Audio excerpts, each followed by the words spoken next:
Selamat malam, Bang. Malam. Ah, ah, jadi teman-teman yang belum tahu, beliau adalah Bapak Hadli Stefano Parella.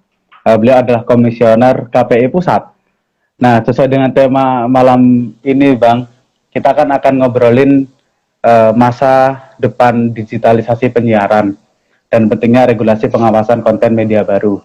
Nah, ini akan mungkin ada beberapa pertanyaan yang akan kita tanyakan kepada uh, Pak Hartli sebagai komisioner KPI karena uh, mungkin tugas pokok KPI sendiri pun masyarakat masih banyak yang belum ngerti gitu, Bang. Nah, karena kan ini nantinya kita akan ngobrolin tentang konten media baru, mungkin kalau kita awali obrolan dari pertanyaan mendasar dulu nih, Bang. Kira-kira tugas pokok KPI itu kira-kira kalau secara singkat dijelaskan seperti apa nih, Bang? Karena ternyata masih banyak Jadi, masyarakat yang belum ngerti. ya, jadi kalau bicara tugas pokok KPI ini dibentuk dengan Undang-Undang 32 tahun 2002 tentang penyiaran. Tugas Ya, pokoknya adalah eh, menyusun regulasi teknis tentang penyiaran dan melakukan pengawasan. Jadi dalam melakukan pengawasan konten siaran, KPI memiliki yang namanya pedoman perilaku penyiaran dan standar program siaran. Nah, ya, melakukan pengawasan, KPI memiliki dua metode. Yang pertama adalah pengawasan 24 jam terhadap seluruh siaran televisi. Lalu ya. kemudian yang kedua adalah menerima pengaduan dari masyarakat. Ini dilakukan baik oleh KPI di pusat maupun KPI daerah yang tersebar di 34 provinsi. Ya. Oh, berarti memang sampai hari ini yang memiliki landasan hukum adalah pengawasan KPI terhadap layanan-layanan publik ya, Bang? Kayak TV dan radio ya? Jadi memang kalau bicara tugas KPI, karena undang-undangnya tahun 2002, saat itu teknologi belum semaju seperti ini, maka penugasan Ah, KPI memang adalah terkait dengan penyiaran televisi dan radio. Nah, itulah kenapa perkembangan teknologi ini perlu juga disingkapi dengan adanya perkembangan dalam regulasi begitu. ya. Berarti garis bawahnya adalah landasan hukum yang digunakan oleh KPI adalah undang-undang yang dikeluarkan tahun 2002. Sedangkan hari ini Yes, 2002. 2020 dengan Ya, perkembangan teknologi yang cukup pesat gitu, Pak. Berarti. ya, artinya sudah 18 tahun ya undang-undang. Ya. Eh, saya bandingkan saja undang-undang pemilu misalnya, tiap 5 tahun dirubah undang-undang pemilu sesuai dengan perkembangan sistem pemilihan begitu. Apalagi ini Ya. berbicara teknologi, 18 tahun itu berarti kan kita mengacu pada teknologi yang kuno banget gitu. Iya.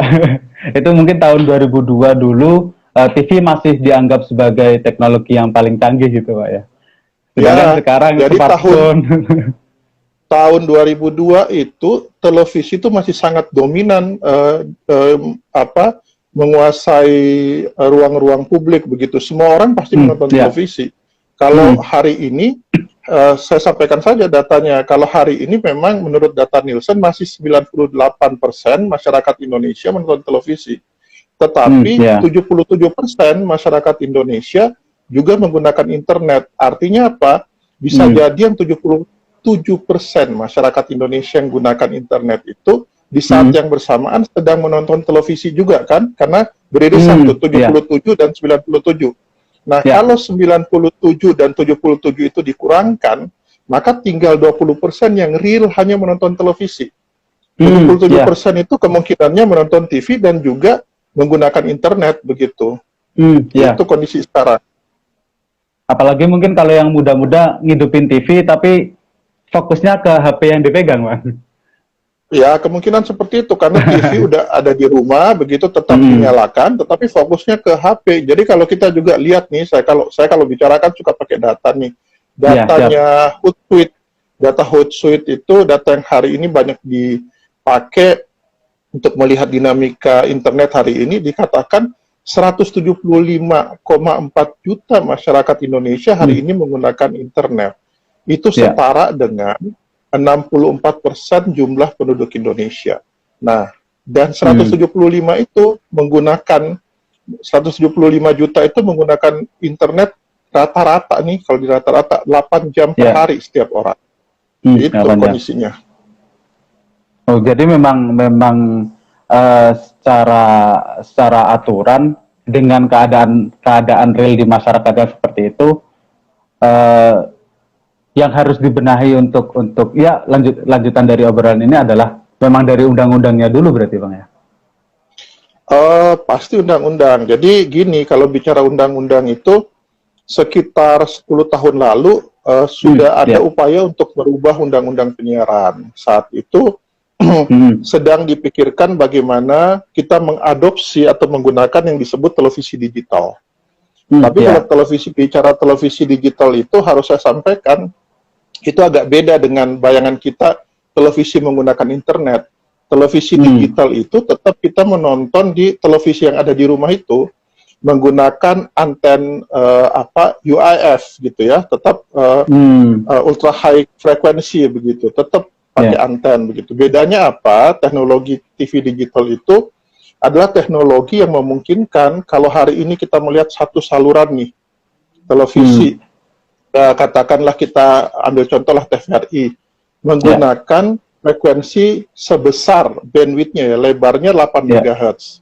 Nah, dengan televisi digital 8 MHz itu bisa digunakan bukan hanya oleh satu TV, tetapi bisa digunakan oleh 6 sampai 12 stasiun televisi.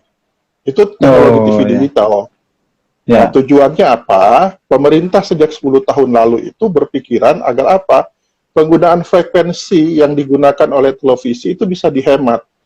Pemerintah menghitung bisa menghemat 112 MHz frekuensi dari frekuensi yang digunakan itu. Nah, rencananya frekuensi itu mau dipakai untuk membangun internet berkecepatan tinggi. Itu kalau bicara televisi digital Gitu. Jadi ruang yang bisa dibebaskan itu tadi bisa dialihfungsikan untuk memberikan peluang untuk internet kecepatan tinggi yang mungkin kalau yang terbaru sampai 5G gitu Bang ya. Ya, jadi kalau berbicara saya menganalogikan seperti mengumpamakan seperti jalan raya begitu. Dulu kita mungkin hanya butuh 2 jalur untuk internet begitu kan. Begitu internetnya berkembang dari 2G menjadi 3G, kita butuh 4 jalur jalan raya begitu. Jalan raya virtual. Begitu kita berkembang lagi menjadi 5G, kita butuh lagi nih jalan raya mungkin yang 6 jalur atau bahkan 8 jalur. Nah, membangun jalan raya virtual itu, membangun jalan raya untuk akses data internet itu butuh namanya ruang frekuensi gitu. Nah, ruang frekuensi TV-nya harapannya bisa dihemat, lalu di sisi lain kita bisa membangun semacam ya katakanlah jalan tol untuk internet berkecepatan tinggi. Harapan pemerintah dengan membangun space atau tol virtual berkecepatan tinggi ini, maka tidak ada lagi persoalan internet yang lemot, kecepatan yang lambat. Bahkan harapannya tadi bisa pakai 5G. 5G itu upload maupun download itu hanya 1 second untuk kualitas televisi high definition begitu. Itu hitungan dari pengelola teknologi ya. Artinya kita kalau mau katakanlah hari ini mendownload film dari sebuah aplikasi dengan 4G tentu lebih cepat dari 3G. Apalagi kalau nanti kita pakai 5G gitu. Nah, untuk itu tadi butuh frekuensi, makanya digitalisasi awalnya, digitalisasi 10 tahun lalu, pemerintah berpikir bagaimana untuk menghemat penggunaan frekuensi yang saat ini digunakan oleh televisi begitu. Dengan harapan yang seperti itu, ini kan tentu kemudian meskipun itu belum terrealisasi 100%, tapi kenyataan di lapangan bahwa hari ini akses internet semakin meningkatlah dari 3G jadi 4G dan itu semakin dirasakan dan diterima oleh banyak masyarakat. Ini kan tentunya menjadi sebuah permasalahan baru ketika akses internet ini kemudian memberikan peluang untuk orang mendapatkan informasi tidak hanya dari TV dan radio maupun media cetak, tapi juga dari internet. Nah, mungkin ini akan menggabung dengan tema kita nih, Bang. Ini kan dengan perkembangan internet akhirnya siaran orang-orang secara umum hari ini selain nonton TV juga di internet, ya mungkin bisa nonton di layanan streaming, di YouTube, di Netflix, untuk nonton film, nyari informasi. Nah, ini kemudian kalau kita lihat di berita sejak sebelum sekarang memang KPI sudah berupaya untuk masuk nih kepada proses pengawasan proses pengawasan penyiaran digital. Nah, kira-kira boleh diceritain dulu nggak, Bang?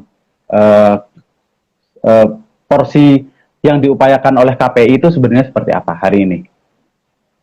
Jadi kalau dibilang KPI ingin mengawasi media baru, nggak tepat 100% juga ya. Jadi artinya begini, kami sebenarnya kami ini berdasarkan penugasan undang-undang saja. Undang-undang menugaskan apa, maka itulah yang akan dilaksanakan KPI. Hanya dengan perkembangan media baru, sebagaimana yang disampaikan tadi, kami ingin memunculkan public awareness, kepedulian publik tentang media-media baru di internet. Kalau tadi dibilang ada Netflix kan disebutkan, itu bagian dari yang namanya video on demand gitu. Ada selain Netflix itu kan ada iFlix, lalu ada Amazon Video, lalu mungkin ada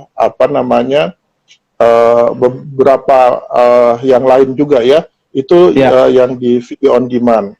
Nah, ada juga kemudian hari ini sosial media mulai dari Facebook, ada juga IG gitulah, lalu kemudian ada juga YouTube begitu. Nah, ini kan perkembangan teknologi yang luar biasa, terutama di yang sosial media. Kalau yang tadi di video on demand itu hanya pihak-pihak tertentu yang bisa memproduksi kontennya, tetapi di sosial media konten semacam televisi, artinya konten audio visual, gambar sekaligus juga ada suaranya, gambar bergerak dan ada suara, bisa diproduksi oleh siapapun begitu.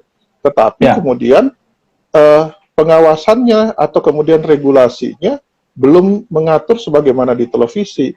Jadi ketika kita mengatakan di televisi itu hari ini kekerasan kita batasi, kita mengutamakan perlindungan anak. Artinya kemudian gini, jam tertentu, artinya dari jam 3 dini hari sampai jam 9 itu adalah jam semua umur, termasuk di dalamnya ada jam anak. Di atas itu jam 10 sampai jam 3 itu jam dewasa, kita batasi. Tetapi hari ini kalau bicara media baru, bicara sosial media, tidak ada pembatasan jam. Karena apa? Semua bisa bisa menonton kapanpun, dimanapun. Nah, pengaturannya seperti apa? Kita ingin. Pertanyaan paling penting sebenarnya begini, apakah benar di internet itu semua konten lebih positif dari televisi sehingga tidak perlu diatur? Kalau di internet ternyata juga ada konten-konten yang negatif, yang berpotensi kemudian memberikan dampak-dampak yang juga merusak masyarakat, terutama anak dan remaja. Ya harusnya perlu dipikirkan juga bagaimana internet ini diatur dan diawasi, kira-kira begitu. Ya. Nah, menjadi menarik ketika tadi coba dibangun public awareness, yang itu nanti juga berhubungan dengan dua jenis video atau layanan yang bisa diakses oleh khalayak. Yang pertama adalah video on demand dan yang satunya medsos. Nah, ini mungkin karena kita juga melihat di media sosial, Bang. Ketika kemarin muncul wacana seperti ini, muncul inilah ya komentar-komentar di media sosial.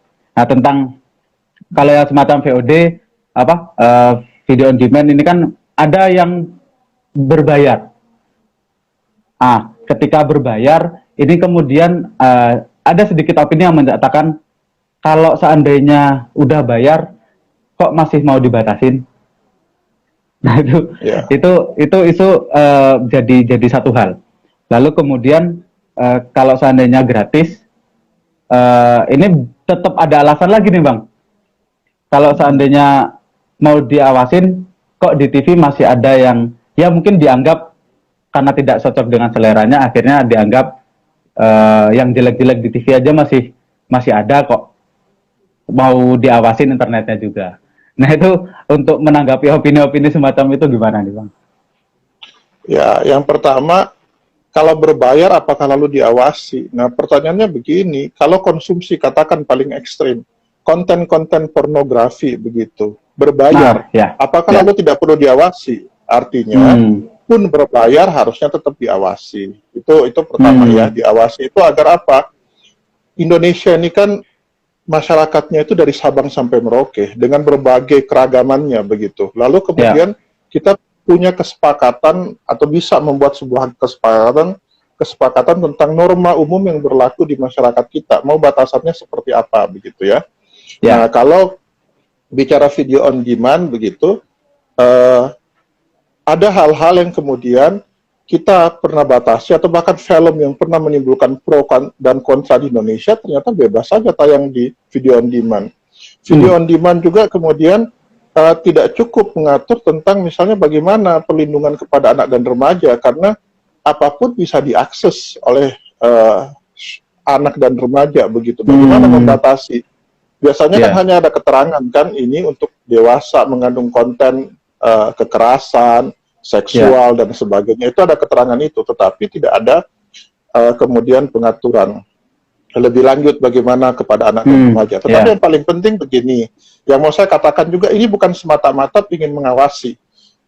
Kalau bicara mengawasi pun kita bisa mengambil inilah semacam kesepakatan sebenarnya isu-isu atau topik-topik apa saja yang harus diawasi dan itu harus berlaku sama baik di TV maupun di media baru. Di TV hari ini misalnya kehidupan privasi orang ya, kehidupan privasi artis itu tidak boleh diungkap sampai kemudian sampai urusan ribut rumah tangga dan sebagainya. Tetapi kita lihat di media baru bisa apa aja diungkap begitu kan. Nah kita perlu bikin semacam kesepakatan apa sih yang mau diatur dan ini harus berlaku sama baik di TV maupun di media baru itu. Lalu terkait dengan pengawasan media baru atau pengaturan media baru ini saya ingin sampaikan juga kita perlu pengaturan itu bukan semata-mata untuk mengawasi loh. Kita ingin juga sebenarnya pengaturan ini untuk melindungi konten kreator kita. Para konten kreator, para YouTubers, teman-teman di Serikat News misalnya, ketika membuat konten begitu, membuat konten Serikat News membuat konten di YouTube di saluran Serikat News bisa jadi karena subscribe-nya Serikat News sedikit begitu, maka yang like pun sedikit, tetapi konten itu lalu kemudian saya download dan saya upload lagi atau saya unggah lagi di saluran saya. Lalu karena subscribe saya ini lebih banyak dari Serikat News, saya lebih terkenal dari Serikat News, lalu banyak orang yang like, lalu saya yang mendapat share iklan dari YouTube, padahal konten itu dibuat oleh Serikat News. Nah itu lalu bagaimana pengaturannya? Mau mengadukan kepada siapa? Nah hal-hal ini kan juga perlu kita atur agar apa? Konten yang dibuat oleh seseorang itu memiliki di situ ada hak ekonomi juga untuk dia dapatkan kan. Kita harus lindungi juga bagaimana mendapatkan itu. Berbicara video on demand, bagaimana kita perlu juga mendorong agar tadi seperti Netflix, iFlix dan sebagainya ada persentase tertentu untuk konten kreator dalam negeri, para produsen film dari dalam negeri untuk diakomodasi dalam video on demand. Siapa yang kemudian mengatur itu? Belum lagi ini persoalan yang sampai hari ini bahkan pemerintah pun belum bisa pecahkan. Ada perputaran duit yang luar biasa ketika kita berbicara media baru gitu kan. Ada iklan di sana, pendapatan iklan yang didapat baik oleh YouTube, baik oleh video on Netflix, iFlix dan sebagainya, ada iklan di sana. Kita kalau menonton YouTube, kita kalau melihat FB, kita lihat kadang sekarang lihat YouTube aja tiap 2 menit, tiap 3 menit muncul iklan. Pendapatannya masuk ke YouTube. Nah, pertanyaannya, YouTube bayar pajak nggak ke Indonesia? Netflix bayar pajak nggak ke Indonesia? Netflix memang nggak ada iklan sih, tapi Netflix itu misalnya 50.000 orang hari ini layanannya 50.000 yang paling murah.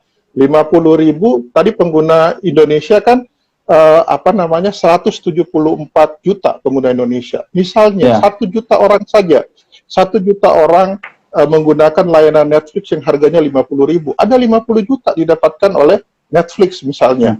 Atau kalau 10 juta orang menggunakan itu, berarti ada 500 juta didapatkan oleh Netflix. Dari 500 juta itu berapa pajak yang dibayar ke Indonesia?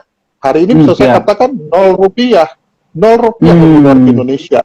Artinya mereka beroperasi di Indonesia, mendapatkan keuntungan dari masyarakat Indonesia yang hari ini jumlahnya 174 juta, tetapi tidak ada dampak positif kepada Indonesia begitu. Nah, ini kan perlu diatur juga begitu. Jadi kalau bicara pengaturan itu bukan semata-mata KPI lalu ingin mengawasi, lalu ingin melarang ini atau itu, dan belum tentu juga KPI yang akan ditugaskan untuk itu, kan bisa jadi ada lembaga lain yang tentu ditentukan oleh DPR, oleh pembuat undang-undang untuk melakukan itu. Tetapi menurut saya kita harus mulai punya kepedulian bagaimana untuk peduli terhadap perkembangan media baru yang sampai hari ini belum ada pengaturan yang komprehensif. Setahu saya satu-satunya pengaturan yang kemudian diberlakukan untuk media baru hari ini adalah Undang-Undang ITE. Dan Undang-Undang ITE itu tidak ada, saya tidak menemukan, mohon maaf kalau saya salah ya, tapi saya tidak menemukan adanya hukuman administrasi, sanksi administrasi, ujungnya selalu sanksi pidana. Dan ini menurut saya sesuatu yang berbahaya bagi sebuah proses kreatif di media baru begitu. Ya, berarti memang lagi-lagi kembali ke obrolan di awal bahwa yang harus diupayakan terlebih dahulu adalah seandainya ini memang dianggap suatu hal yang penting adalah landasan hukum berupa undang-undang, entah kemudian itu berupa revisi undang-undang penyiaran ataupun pembuatan undang-undang baru yang memang melingkupi tentang konten-konten media baru ini, Pak ya.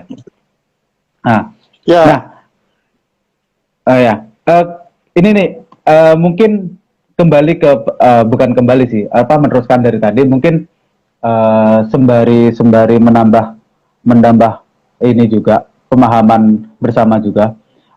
Sebenarnya ketika nantinya ini entah kemudian berhasil atau tidak, entah juga KPI yang menjadi pelaksana atau tidak, ini kan nanti ada proses pengawasan dan mungkin juga kalau sebagaimana film ini ada censorship, ada penyensoran. Nah, kira-kira untuk pengawasan dan penyensoran konten ini sebenarnya jika menilik kayak seperti di TV ataupun di radio, itu sebenarnya yang berusaha untuk tidak ditayangkan itu konten-konten semacam apa, Pak? Ini kan kemudian nanti juga akan memberikan wawasan kepada masyarakat, oh ternyata yang saya harapkan untuk dapat ditonton itu, oh ternyata nggak masuk. Nah, kira-kira selama ini apa saja itu ya?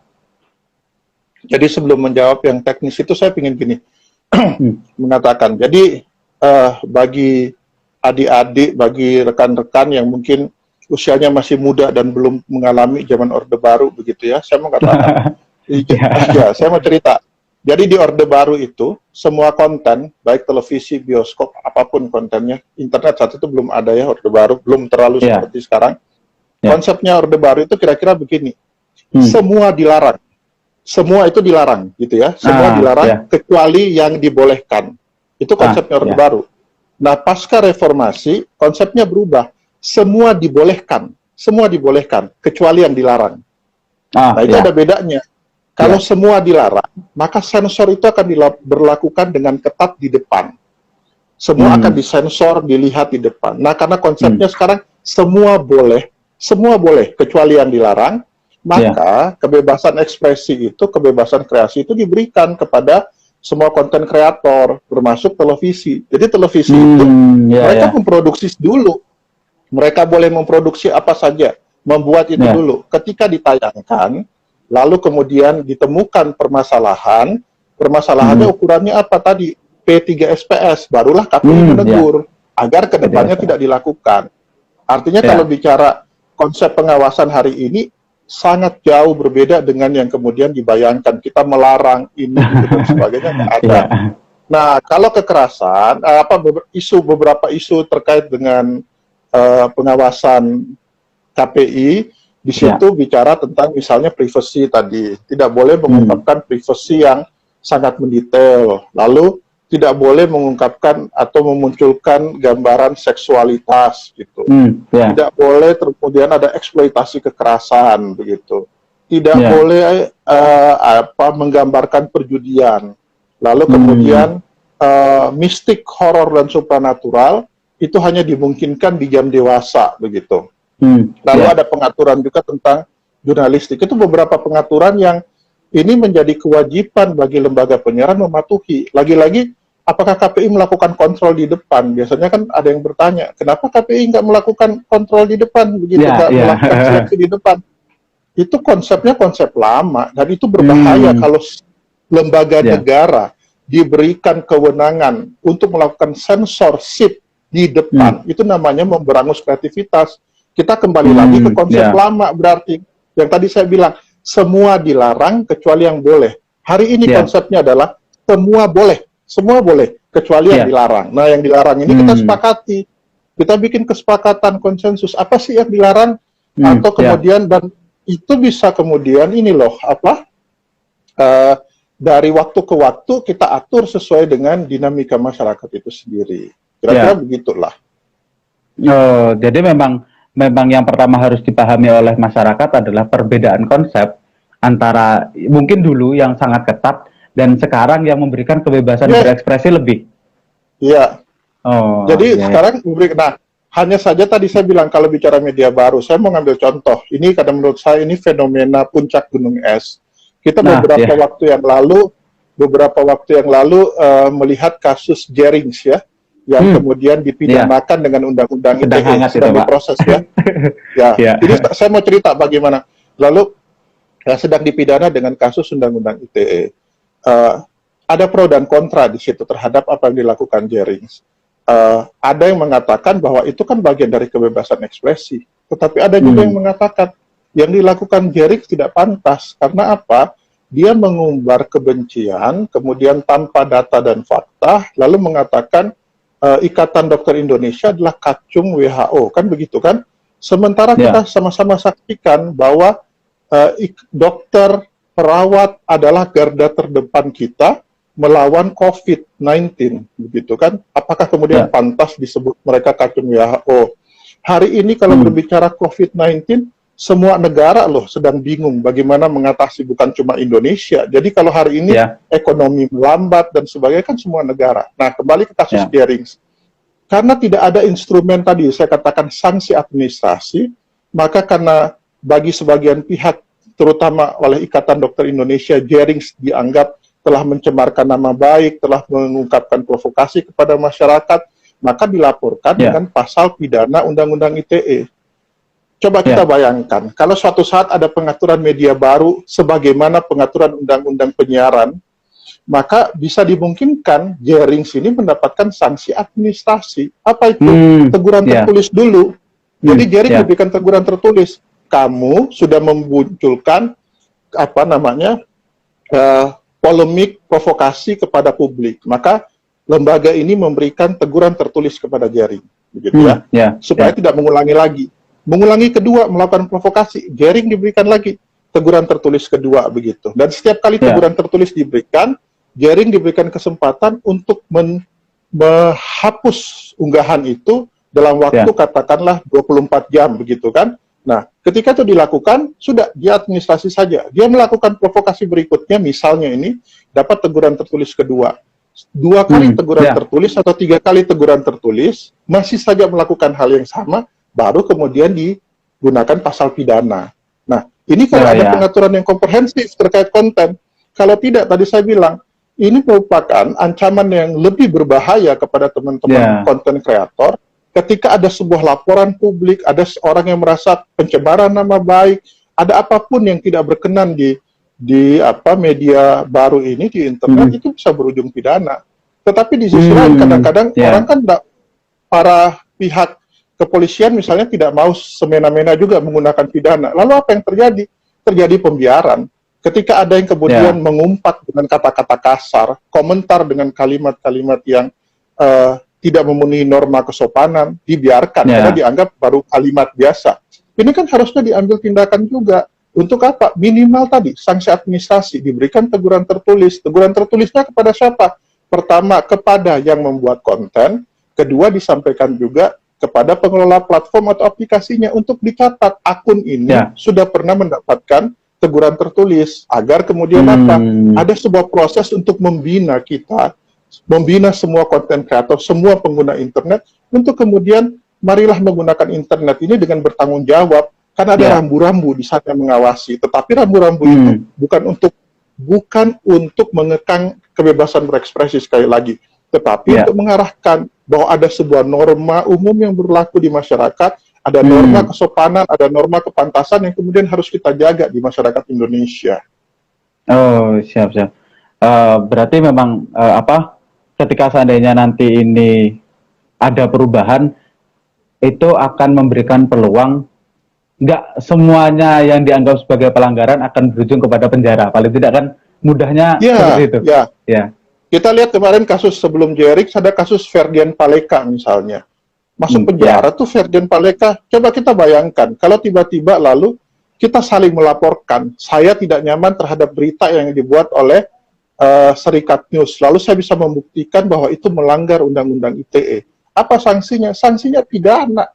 Nggak ada sanksi administrasi. Tapi kalau hari ini, saya bisa katakan, tidak ada satu produser televisi pun, tidak ada satu artis televisi pun yang pernah dipidana. Kenapa? Sanksinya dari KPI. Apa sanksinya? Teguran tertulis. Kalau sudah dapat teguran tertulis, mereka perbaiki.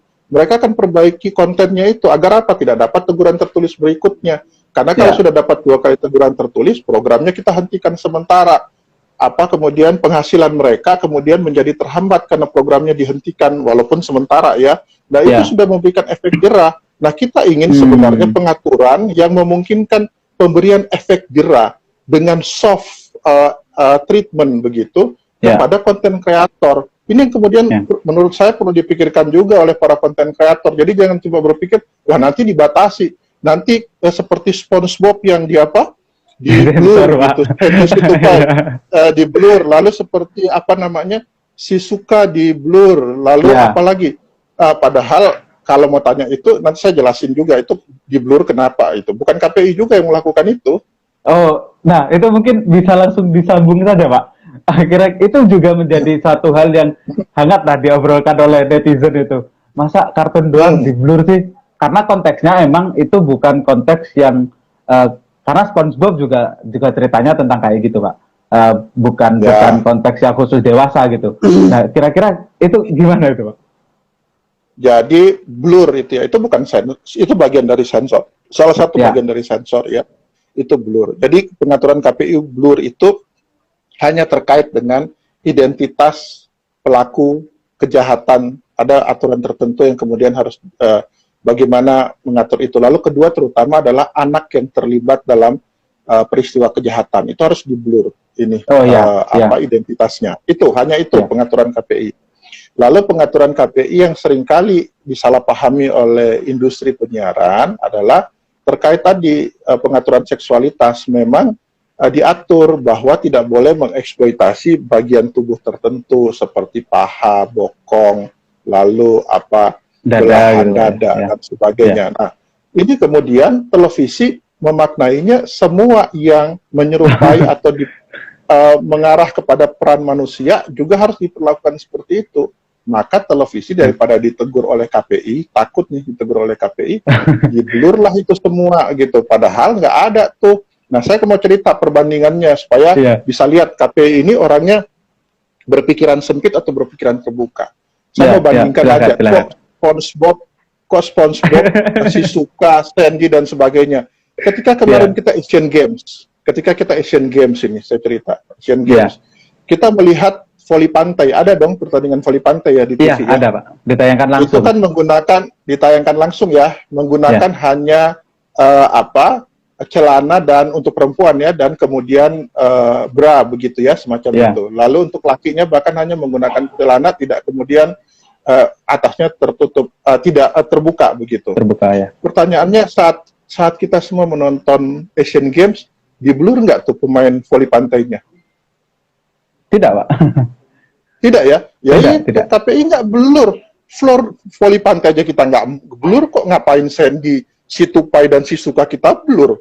Nggak ada Dan urusan KPI lah memang itu. tidak menegur itu, Pak ya? Tidak menegur apa? Yang semacam olahraga itu.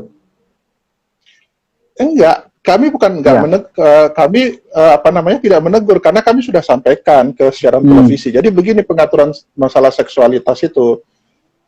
Kita akan lihat konteksnya. Ketika itu olahraga, gitu ya, voli pantai, seragam olahraganya begitu, ya silakan ditayangkan seperti itu. Selama itu adalah untuk konsumsi olahraga. Tetapi kalau kemudian ya dalam voli pantai itu misalnya bolanya sudah di serve gitu ya, lalu sudah kemudian bermain, tetapi kameranya itu hanya mengarah kepada bokongnya saja, gitu kan? Karena kebetulan memakai pakaian yang mini, ya pasti kita sanksi. Gitu loh. Jadi kita letakkan pada konteksnya. Ini masalah konteks ini yang kemudian harus selalu kita sampaikan kepada televisi juga. Karena kadang-kadang televisi nakal. Kalau kita tidak berikan konteks, lalu lihat ada voli pantai boleh, maka kemudian mereka akan menayangkan film-film atau membuat sinetron dengan kita akan melihat sinetron itu tayang di jam remaja misalnya, lalu yang berseliweran di sepanjang sinetron adalah suasana di pantai dengan kemudian memakai baju tupis. Kalau itu terjadi dalam kondisi sinetron kita diadaptasi karena melihat KPI tidak melakukan pengaturan, bisa jadi orang akan protes lagi. Kan kita ini masyarakat timur, harusnya tidak boleh terbuka seperti itu, kan gitu kan? Nah, makanya kita beri konteks, kalau itu olahraga, apakah itu voli pantai, apakah itu renang, begitu kan? Apakah itu olahraga senam begitu yang pakaiannya itu mini, tetapi itu konteksnya untuk olahraga, ya kita bolehkan. Termasuk dalam sinetron juga ketika itu Sandy Situpai, ini kan tupai yang nonton kebanyakan anak-anak, ngapain disensor, ngapain di blur. Ketika itu Sisuka, ngapain Sisukanya mau renang di blur, ini kan gaya penceritaan dalam kartun begitu kan. Nah, yang biasanya viral itu ini yang saya kadang-kadang juga perlu jadi perhatian para netizen. Yang viral itu kalau saya bilang adalah pengaduan recycle, pengaduan yang berulang, kejadian kira-kira 5 sampai 10 tahun lalu ketika TV itu masih belum memahami konteks itu dilakukan, lalu tayangan itu diulang-ulang terus, capturean itu diulang-ulang seakan-akan selama ini seperti itu. Saya khawatir kadang-kadang jangan-jangan yang mengadukan dengan meramaikan tentang Sandy Situpai, tentang Sisuka dan lain sebagainya, jangan-jangan sudah nggak nonton TV gitu loh. Mereka hanya melihat di gadgetnya, ada yang mengadukan itu dan lagi trending untuk diopinikan, lalu kemudian ikut berkomentar tanpa melihat TV. Coba lihat TV-nya, masih terjadi nggak seperti itu? Kalau masih terjadi seperti itu, silakan sampaikan ke Serikat News maupun ke KPI. Nanti kalau ada Serikat News boleh wawancara lagi ke saya gitu. Terjadi begitu. Nggak ada itu. Jadi memang hal-hal yang seperti demikian sudah terus diperbaiki memang Pak ya. Karena lagi-lagi KPI dari tadi juga sudah disampaikan bahwa berusaha untuk menanamkan konteks dari tayangan ketika itu sedikit menyerempet kepada hal-hal yang mungkin orang ada yang menganggap bahwa itu nggak tepat.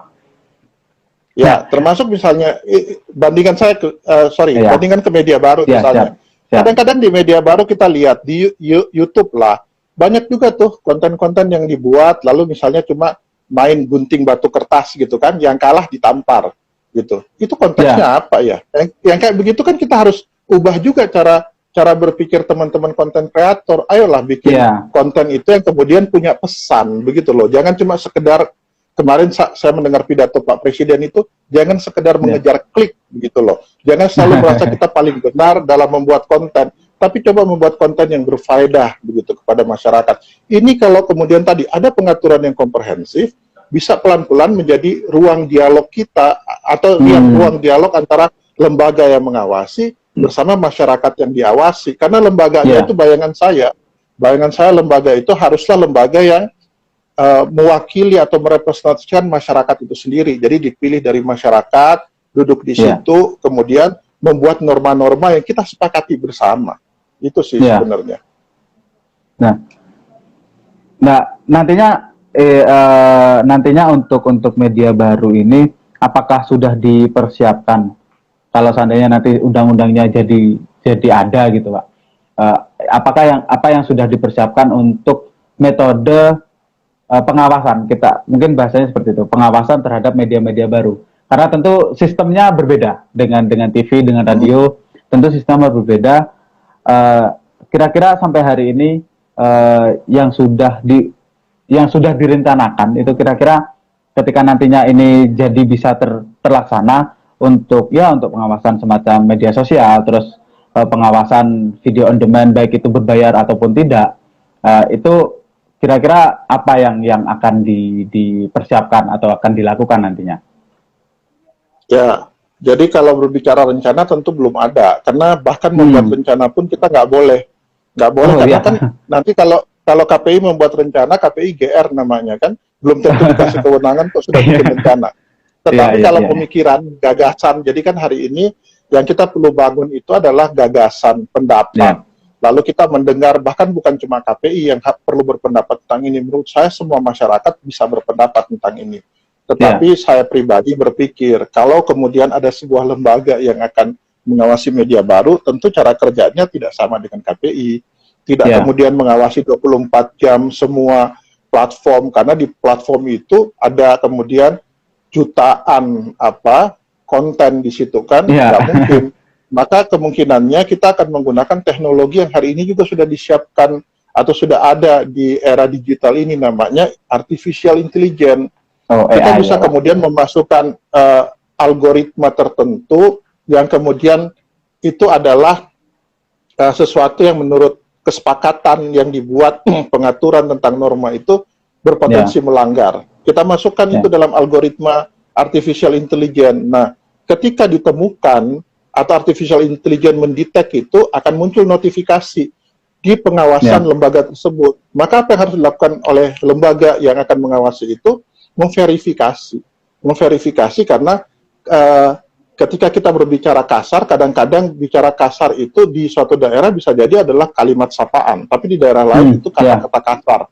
Nah, ini harus diverifikasi konteksnya apa. Ketika algoritma ini melihat ada tadi gambar tertentu yang dianggap seksual, kita harus juga lihat konteksnya apa. Nah, verifikasi dilakukan, dan setelah itu bayangan saya ini yang kemudian akan disampaikan kepada pengelola platform. Kalau memang dianggap bertentangan dengan norma, maka ini di take down untuk kemudian kita menunggu hak jawab dari si konten kreator. Konten kreator punya hak jawab. Contoh sederhana juga begini, ketika hari ini Kominfo itu selalu mengidentifikasi berita-berita hoax. Ada ribuan berita hoax tiap bulan begitu. Itu diidentifikasi oleh Kominfo. Tetapi kan herannya begini, ketika ada sebuah berita dikategorikan hoax, kita cek ke sosial media atau ke web di mana berita hoax itu sudah distempel hoax oleh Kominfo, masih aja tayang itu beritanya.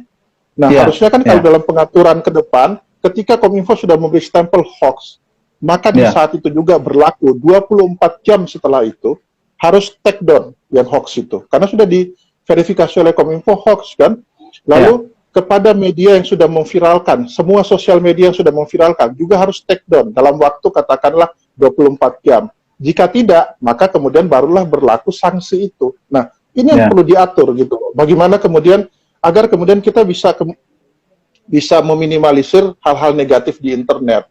Sekali lagi, internet ini perkembangan teknologi. Internet ini peradaban baru. Tapi setiap peradaban untuk menjadi peradaban yang baik, peradaban yang maju, tentu perlu diatur juga. Bukan berarti lalu boleh sebebas-bebasnya. Nah, yang cukup menarik adalah ini Pak, ada kelebihan dari media baru.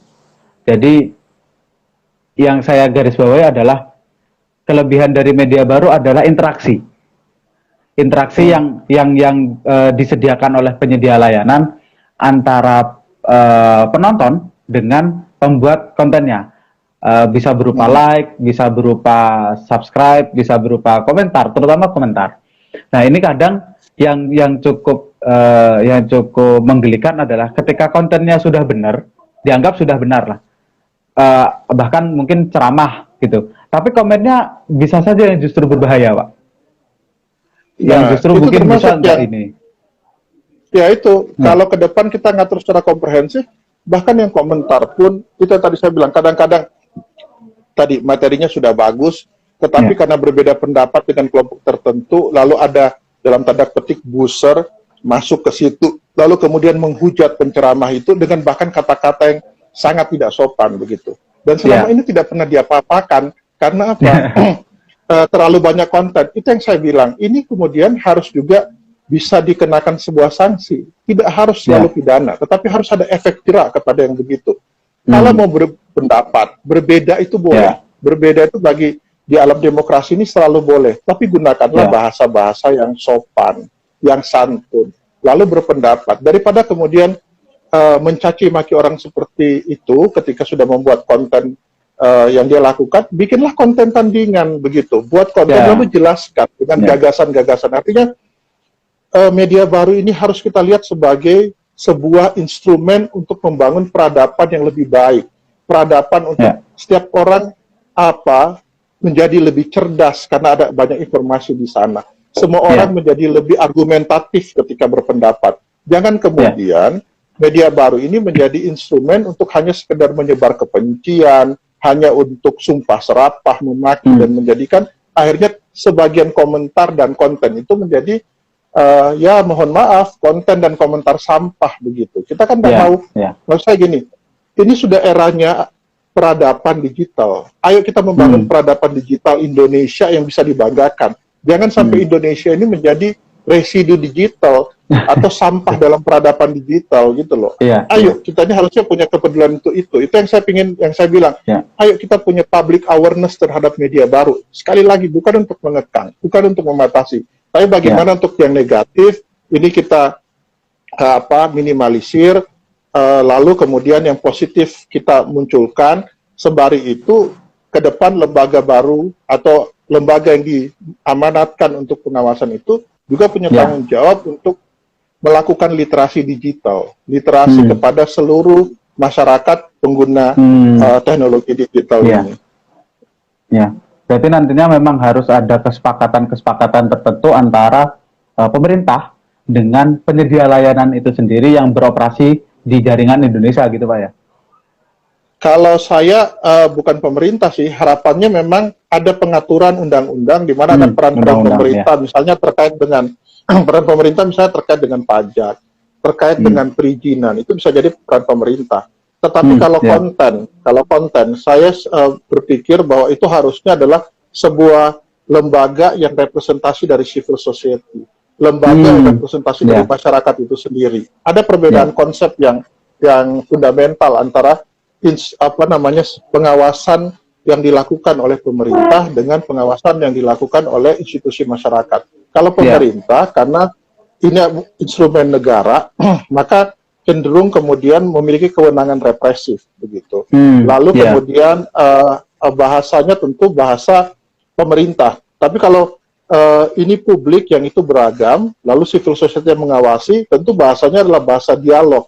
Itu kemudian lembaga itu menjadi ruang publik itu sendiri, di mana publik bisa menyampaikan tentang norma apa yang pantas, norma apa yang tidak, dan lembaga itulah yang mengoperasionalkan. Tapi kalau pemerintah, karena instrumennya pemerintah itu pasti undang-undang, setelah itu PP, setelah itu peraturan pemerintah, dan sebagainya, itu sangat detail, teknis, dan punya kecenderungan, kalau saya, karena saya mewakili kepentingan masyarakat sipil gitu, civil society, kemungkinannya selalu represif. Tapi bagi lembaga yang itu adalah mewakili civil society, maka lembaga itu adalah tempat di mana masyarakat itu bisa kemudian menyampaikan gagasan bahkan tentang norma apa yang harus diatur.